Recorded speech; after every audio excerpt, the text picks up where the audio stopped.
Argentina മത്സരത്തിനായി Kaloor stadium GCDA സ്പോൺസർക്ക് കൈമാറിയത് 3 പേർ ഒപ്പുവെച്ച ഒരു കത്തിനെ മാത്രം അടിസ്ഥാനമാക്കിയാണെന്നാണ് ഇപ്പോൾ വരുന്ന വാർത്ത.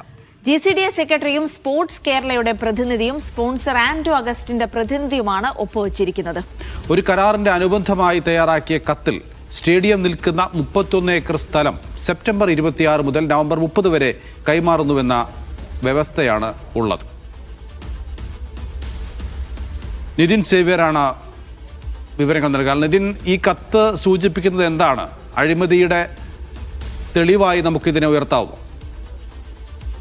അർജന്റീന മത്സരത്തിന്റെ പേരിൽ കലൂർ രാജ്യാന്തര സ്റ്റേഡിയം റിപ്പോർട്ടർ ബ്രോഡ്കാസ്റ്റ് കമ്പനിക്ക് ഒരു മാസത്തേക്ക് കൈമാറിയിരിക്കുന്നത് 3 പേർ ഒപ്പിട്ട ഒരു കടലാസിന്റെ ബലത്തിലാണെന്നാണ് നമ്മൾ മനസ്സിലാക്കുന്നത്. ഏതോ ഒരു കരാറിന്റെ അനുബന്ധം എന്ന നിലയിലാണ് ഈ കത്ത് തയ്യാറാക്കിയിരിക്കുന്നത്. ഈ കത്തിൽ GCDAയുടെ സെക്രട്ടറിയും സ്പോർട്സ് കേരള ഫൗണ്ടേഷന്റെ ചീഫ് എഞ്ചിനീയറും reporter broadcast company general manager എന്നിവരാണ് ഒപ്പിട്ടിരിക്കുന്നത്.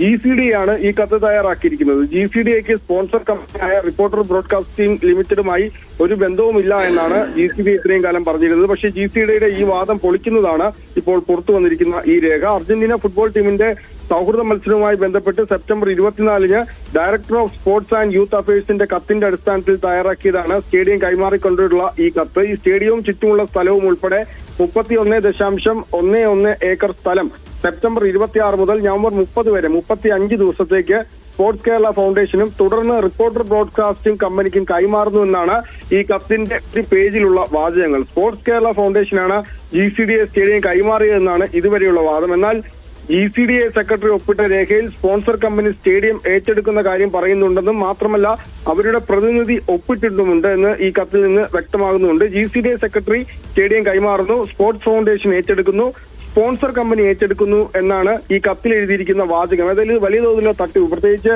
GCDAക്ക് സ്പോൺസറുമായി ഒരു ബന്ധവും എന്നുള്ള വാദങ്ങളൊക്കെയായിരുന്നു GCDA കഴിഞ്ഞ ദിവസം ഉയർത്തിയിരുന്നത്. പക്ഷേ ആ വാദങ്ങളടക്കം പൊളിക്കുന്ന രേഖകളാണ് ഇപ്പോൾ പുറത്തു വരുന്നത്.